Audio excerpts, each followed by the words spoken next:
Hey everybody, Steve McKinney here. I hope you liked the blog that I wrote. Hopefully it has some information that'll help you. And here's the workout. I put the workout together for you. So I just want to show you a few things with the workout. Now just remember, I want you to do these for 30 seconds. You might want to rest 10 seconds in between exercises. If you're in real good shape, you don't have to. What we're going to do is kick your metabolism up with this workout.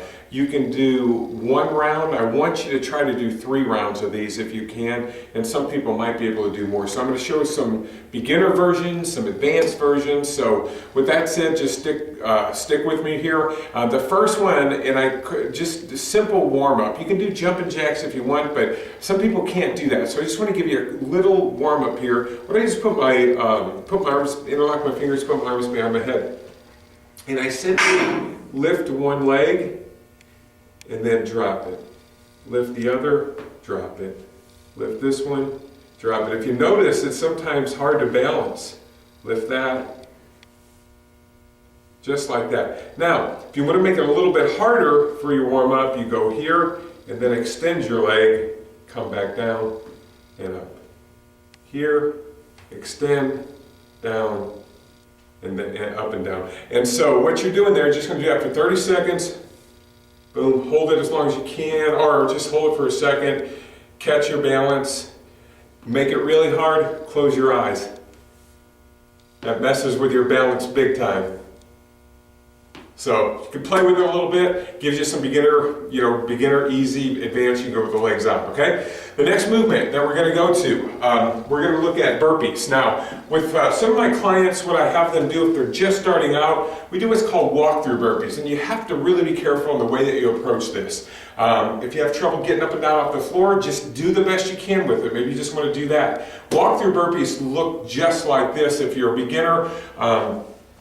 Maybe you can't get down real easy. So what you do is just bend your legs and you may even want to go that way. You may want to just kind of fall forward. Be real careful. Now, common mistake, people put their thumbs on the ground. Don't do that. That can be dangerous to your thumb if you miss it. So palms down, I walk one foot back, the other one back, and then up.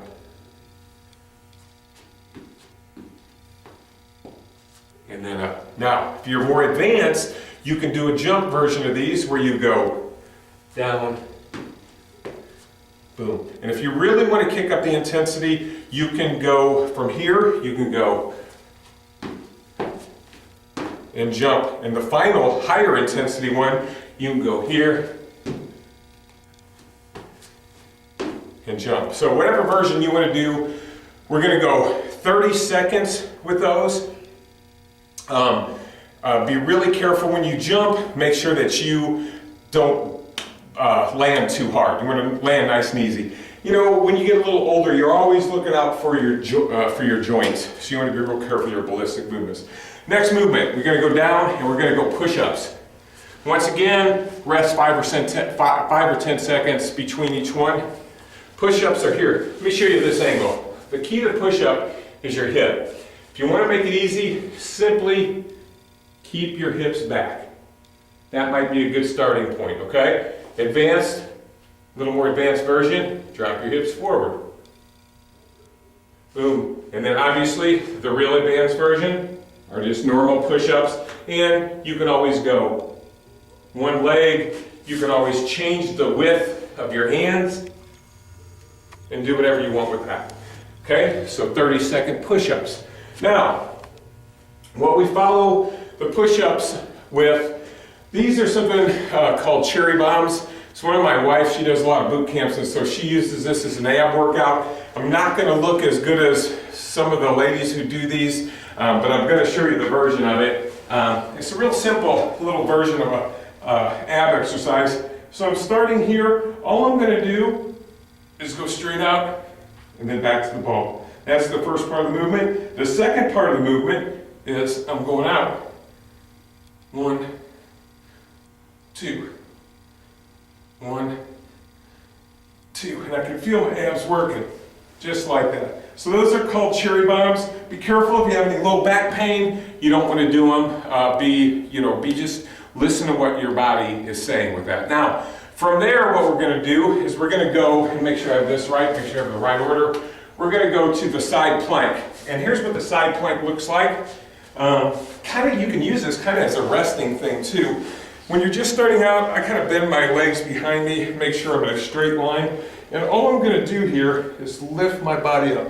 And I can feel that working right there. Now to make sure you're in line, you can go hands straight up, just like that. You're going to hold this for 30 seconds. Now, more advanced version. We're here, and now we're going straight up. Just like that. To even be more advanced, we go one leg up, and man, that's hard. Right there. I want 30 seconds on each side. Now, next exercise. What we're going to do, and I'm going to walk you over here because I do this for a reason, and I have a special place that I do these.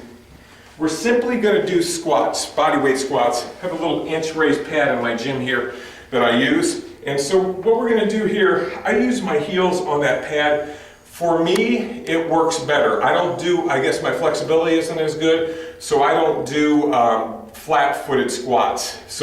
But I also try to make sure that when I do these, I keep the weight back on my heels, and I don't just drop down with all the weights on the ball, with the weight on the ball of my feet. It kind of bothers the knee if you're not careful. So what I'm going to do here is, and if you look at these, we're doing really slow squats. We're getting in the worst possible position that you can be in as far as leverage. Right here it is for me. And then back up. Nice and slow, but I don't lock them out at the top. Nice and slow. Worst position, hold that for a second or two.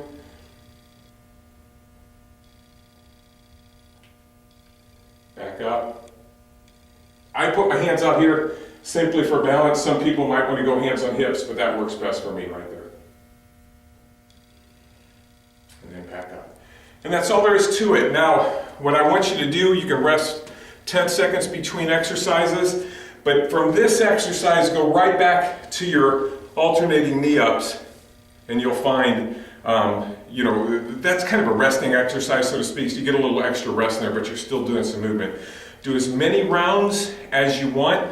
See how that works out for you. If you have any questions, leave a question or comment below. We'd be happy to answer any questions for you. Once again, Steve McKinney signing off. Hope you enjoyed this.